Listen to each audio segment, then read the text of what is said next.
Hi, it's Good Friday, and unfortunately, we can't get together for our community service, but we did want to join together and offer some thoughts for the whole community. Know that we are thinking not just about our own congregations, yeah, but we're also thinking about other believers in the community as you're impacted by all of this. And here's just one more way in which it feels like this year is particularly painful as we have this community service that we're so used to taken away. And this today I come to think about some words that Jesus spoke a little bit before his crucifixion. And that is when the crowd comes to take Jesus and arrest him. And so it says, while he's still speaking, while Jesus was still speaking, Judas, one of the 12, arrived. With him was a large crowd, armed with swords and clubs, sent from the chief priests and the elders of the people. Now the betrayer had arranged a signal with them. The one I kiss is the man, arrest him. Going at once to Jesus, Judas said, Greetings, Rabbi, and kissed him. Jesus replied, Friend, do what you came for. Then the men stepped forward, seized Jesus, and arrested him. With that, one of Jesus' companions reached for his sword, drew it out, and struck the servant of the high priest, cutting off his ear.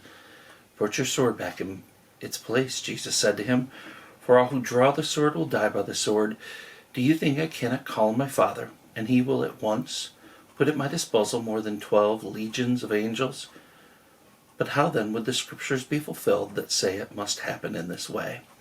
And that's from Matthew chapter 26, verses 47 through 54. I think this passage speaks well to this season we're going through, because this passage is a reminder to us that as believers we must start with the understanding that God can always intervene with a power greater than we can possibly imagine at every single point of that familiar Good Friday story, whether it is the rest in the garden or the trial at the chief priest's father-in-law's house, or the trial with Pilate, or before Herod, or being whipped, or walking to the cross, or on the cross. At any point during all of that, God could have sent 10,000 angels to make it all go away. Yet he doesn't. But that doesn't change the fact that he can.